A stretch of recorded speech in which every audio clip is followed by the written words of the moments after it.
Welcome back to the Cornelius Seed podcast. I'm Juan, and today I'm joined in person by Craig Allaman, our lead agronomist. Today we're going to talk about the corn rootworm threat.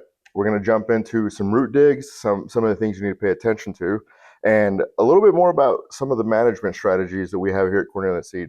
But welcome, Craig, in studio. Great to be in studio. Right? Yeah, live and in person. Live and in person. Now I can't make up people sending in questions because you'll know whether or not it's true. Absolutely. But let's go ahead and just jump in real quick. I think that whenever we put this together, the goal was to talk around the importance of root digs and what we want to look for and how we go about it. And we've got some samples here that we can probably talk about some, but let's jump into that. Yeah, and these actually were taken just yesterday. Mark Grosskruger and myself were up with Jay and JJ Daly, and we were looking in some of their fields, but a couple plots up there. We have a plot that always has real heavy pressure for us, which is a great place for us to evaluate different management strategies. So we dug these up, and you can see, this is the severity on some of the feeding here. You can see how little root mass there is.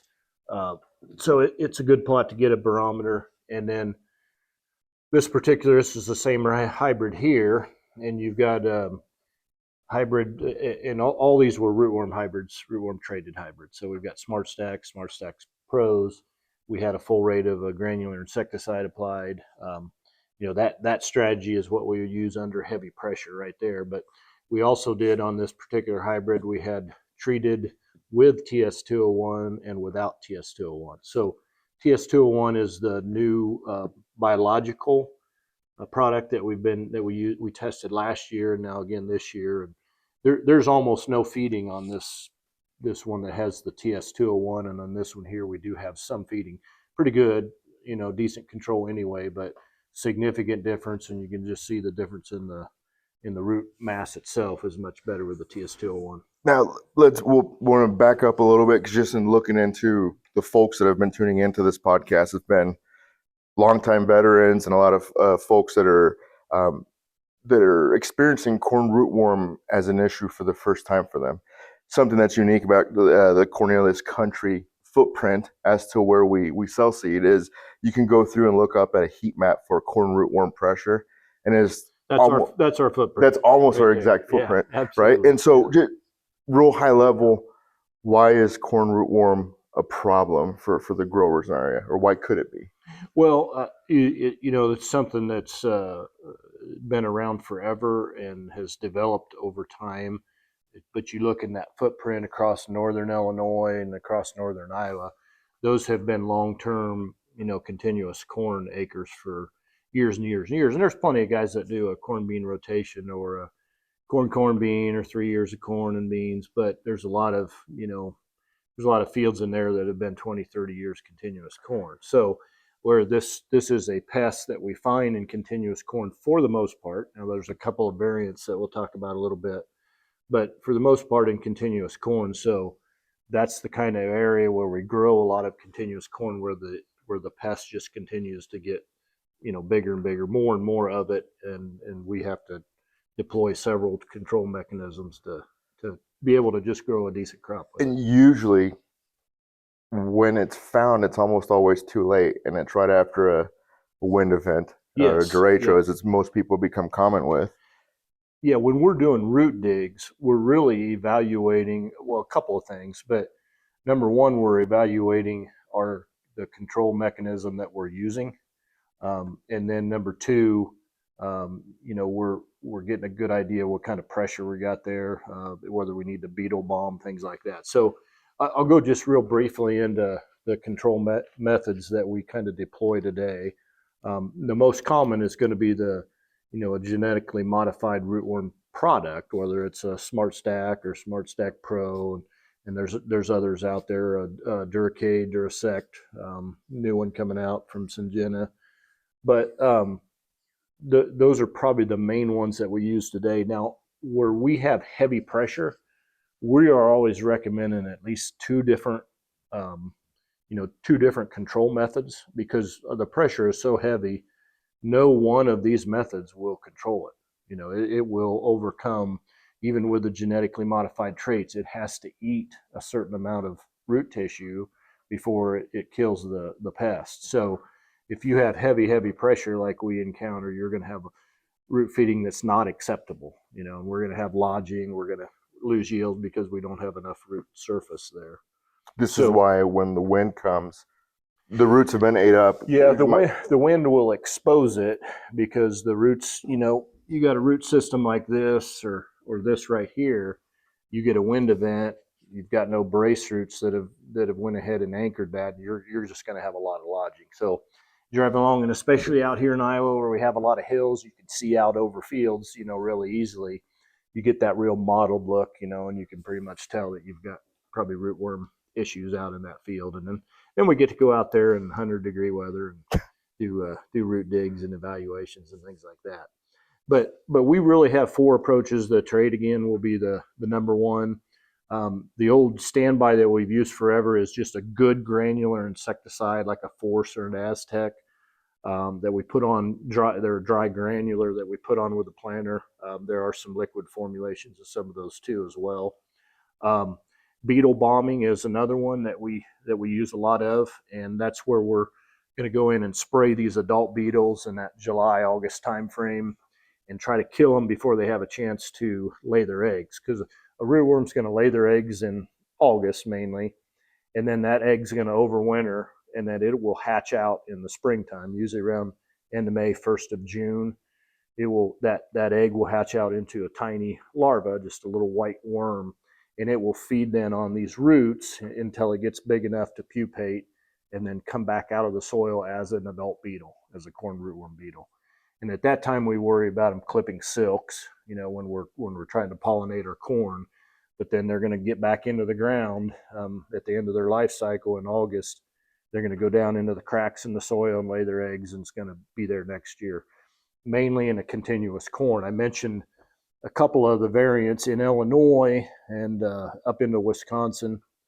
We've had the Western corn rootworm variant where it's adapted to a corn bean rotation, and it will actually lay its eggs in soybeans. And then the following year, in a 50-50 corn bean rotation, the following year you'll be back into corn, you'll have rootworm pressure there.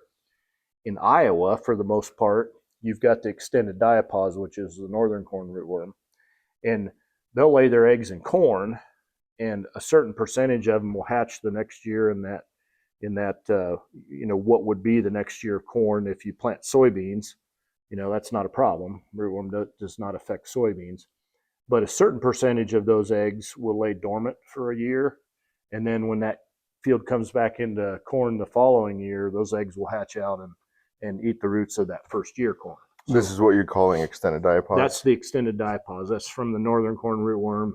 The Western corn rootworm variant is the one that lays their eggs in the soybeans.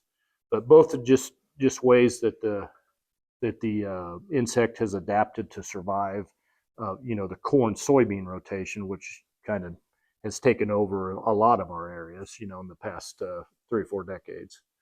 But continuous corn is where we still see the most of it, because it's going to lay their eggs for the most part right in the field where it fed on corn roots that year, and then it's going to be there for the following year. In your studies or just in research you've read, have you seen it? Any of the folks that have applied things like residue release or some foliar management afterwards, if it's helped with any of those populations, or is that too new to tell? Well, I wouldn't expect it to. I haven't seen where it has, and there's nothing about that would make me think that it would affect it any. We always wonder about hard winters. I don't rely on hard winters making that population, lowering that population by killing some of those eggs. The one natural mechanism that I've seen work really well, and we had this happen in Illinois probably 6-7 years ago now, it seems like, but we had 2 years in a row where we had just saturated soils in the spring. So when those larvae first hatch out end of May, 1st of June, if that soil is saturated for an extended period of time, we can actually just drown those larvae, and we did. We just crashed our populations. Didn't happen in Iowa. So right now, Iowa just has, much more intense pressures of rootworm than Illinois does. But Illinois is coming back, slowly it did over time, and it will catch back up eventually. But where we've had that Western corn rootworm variant, on first year corn, that's really backed off, due to that. So you mentioned, and I think I interrupted you. Maybe I didn't catch the fourth one. 4 approaches, which Yep. were was traits, insecticides, beetle bombing. Yep. It's the fourth one, the crop rotation piece. The fourth one right here is the TS201. So now this is new. We tested it last year, a pretty decent amount, both in plots and in fields, and then to a pretty extensive amount this year. And 2 years in a row now, it looks like we're going to have really, really good activity on rootworm with it. Now, not good enough, again, just like the other 3, to be a standalone under heavy pressure. But now we have another tool, and especially maybe it's in a conventional, or we even got this approved to use in some of our organic acres that we deal in. And so in those acres where we can't use a transgenic crop, then this gives us another tool that we can throw in there. And the control looks pretty significant. And I think there's some other things it's doing inside the plant that I think you're going to get a yield boost even where we don't have rootworm pressure with the TS201. So TS201 is a planter box treatment. Yeah, we put it on as part of our Tune-Up Plus pail that we use this year. You can add the TS201 into that pail. It'll just be another one of the biological, capsules that are on top there. And so continuous corn, obviously, or if, I think TS201 is probably good enough if you think that you may have some extended diapause. I think if you want to go ahead and still put a Double Pro or a just above ground traded product, no matter what the trade is, I think the TS201 in there is probably good enough to handle that kind of pressure, because that's going to be a much reduced pressure versus a continuous corn acre. So I mean, it really is. We're talking about this. We're making sure that we don't wait till that wind event to go through and assess, the kind of pressure that we have. What are some common mistakes that folks are making? Not going out there and do it. I mean, root digging sounds old school and simple, but it's a great method to assess what's going on out here. But it's important because we will, in this plot that we were in yesterday, Mark was in it a week ago, and we were, a lot of them were in this, this kind of a state right here where there was heavy feeding. And now we've got this, this next, maybe even this next 2 nodes of brace roots we have significant growth on them. So they're probably 2-3 inches down into the soil now. We've had good moisture. For roots to grow, we've got to have moisture in that soil. They're not going to grow in hot, dry soil. So we're getting the brace roots stuck down pretty good. And if we don't get a wind event there, you're never going to know that damage from the rootworm feeding was there.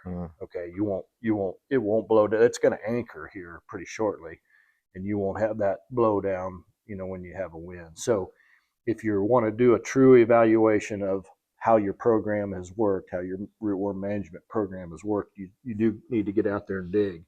And you can see here where the roots have been fed on, and you're counting how many nodes were fed back in to within 1.5 inches of the crown.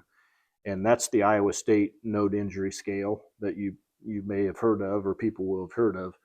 If you get 1 node that's within 1.5 inches, that's considered a 1 on the Iowa State scale. 2 nodes is a 2, 3 is a 3, and that's all they go. They don't go any higher than a 3. A 3 will be a total failure. That's going to be a bad day. What's acceptable? Is any of it really less than a half a node? If it's a half a node or above, we've got some issues. We could have some yield loss there. Okay. So, but you will get, you a lot of times you'll see here, even where a root itself has been eaten on, a nodal root, you'll see a lot of root hairs come off of that after the feeding is done. You just have a proliferation of root hairs coming out of that. So different hybrids even have a different ability to do that. Some will regenerate roots better than others, and we kind of know in our product line which ones we can go under heavy pressure because of that. So that's an interesting feature of it. But you want to get that brace root that, this is probably the 7th node right here above the ground. The 6th is probably barely out of the ground. in most cases, and you want to get that seventh node to get down there after the larvae hopefully have pupated, so they're not eating on it anymore, and get on down there and get anchored, number one, but also that nodal root system is going to be taking up a lot of nutrients and moisture as well. So even though it's anchored, like you said, it might limit its ability to make a good crop or produce good yield. Oh, as soon as we, I mentioned, I think a half, somewhere between a quarter and a half on the Iowa State scale, and you've got some injury that will probably result in some yield loss. But you just imagine a whole set of nodal roots here not in the ground. That's an entire set all the way around that are not soaking up moisture and not soaking up nutrients. So that's where your yield loss is going to come from. This plant's root system is designed to use the whole system to bring in the plant's needs, both in food and water. And when that's reduced, you're going to lose some yield. Well, and one of the parts that I was curious about when we started talking about this was, I've seen a root map of how deep the roots go for corn in particular, and it's always fascinating. Whenever you're going through, I guess that's first question I have to be direct is there a time when it's too late past the root dig? Or is what we're talking?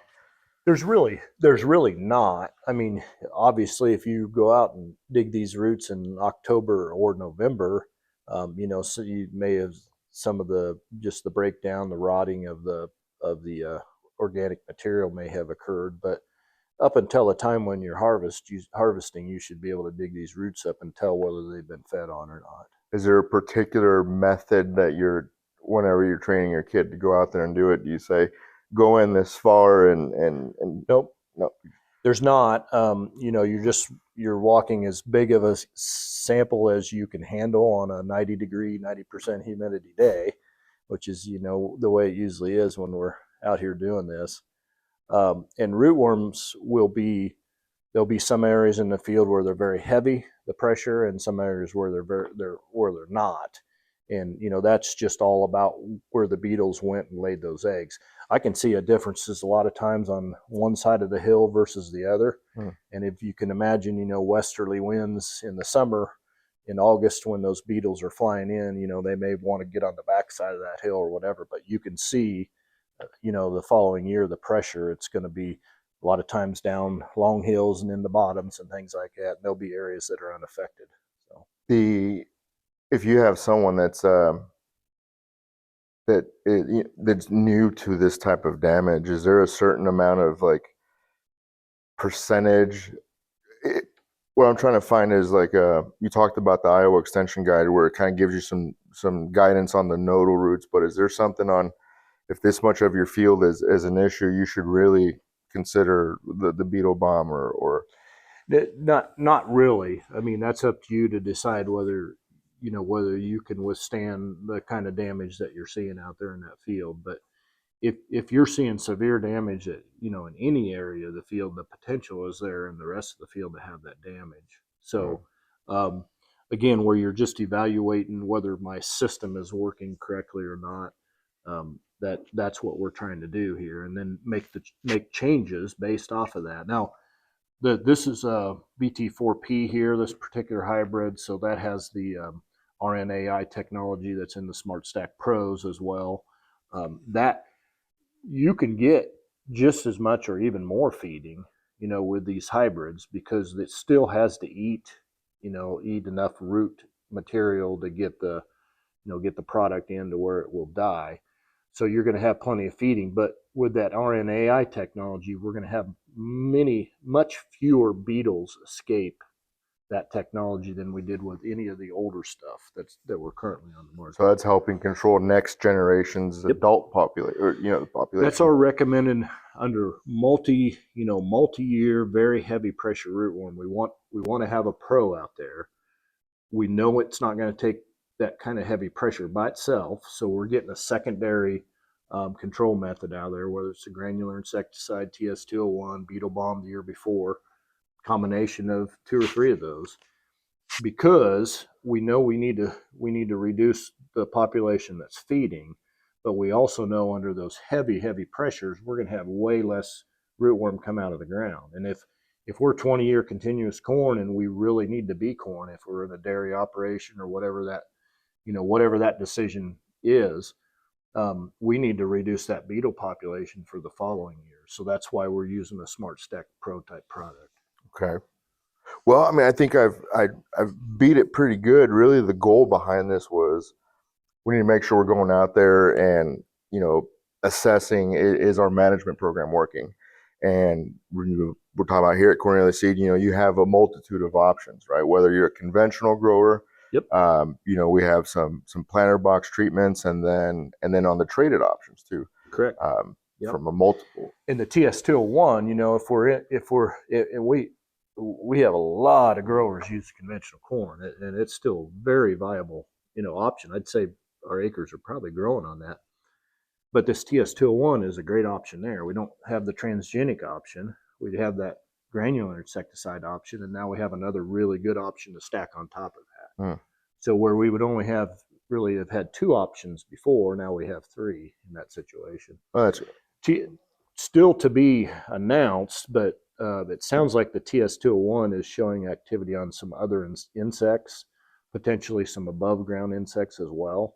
So that's exciting, and I'm excited to learn more of that as we get into the fall here. But that will help also with our conventional acres, and we do have this approved with some organic growers as well. So that's awesome. It's going to be a nice tool to have. Now you think in an organic grower, they're using a rotation, but if you're growing organic corn in northern Illinois that used to have a really heavy history of first-year corn rootworm, and soybeans, if you have soybeans ahead of that organic corn, potentially that could come back someday and be a really bad deal in that environment.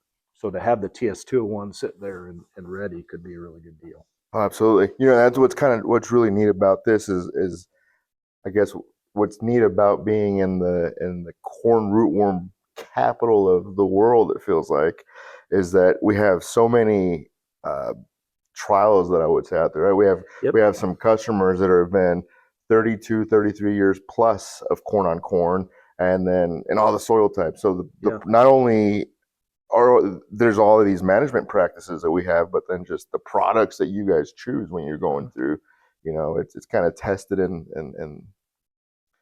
the heart of the problem, I guess. Yeah. We live in just a petri dish for rootworms. This is awesome. This is super helpful. I mean, we're at that time of the year where, scout, and also make sure that you have a shovel or digging tool with you in your car, especially if Craig's coming out. Never go out in the field unarmed.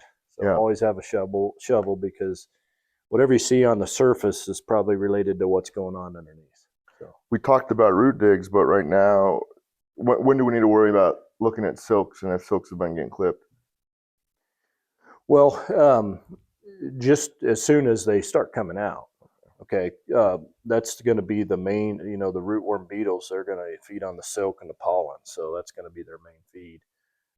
So just as soon as they start coming out, you need to make sure that there's not enough of them out there that they're continuing to eat that silk out back as fast as it comes out of the ear. So yeah, it's right around the corner. I don't know, it's a lot of it. Well, lots of resources out there, and I'm sure that we'll link them in the episode notes. But really, that's all we had, folks. So thanks for tuning in. You heard Craig is just get out there and dig. And if you're considering us for an option, know that we've got you covered, whether it's TS201 to pair with a conventional hybrid or a genetic that might be like a double pro. We've got Smart Stack Pro, VT4P, Smart Stacks. I mean, it's too many acronyms, too many things to keep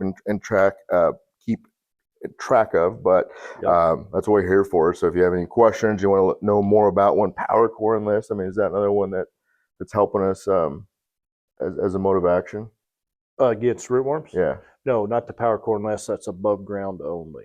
That was a good test. Test passed. Yeah. You knew that, but I knew that, and you earned. I wanted a chance to. Oh my gosh! What are the odds of that? Rooster here. Wow. Yeah.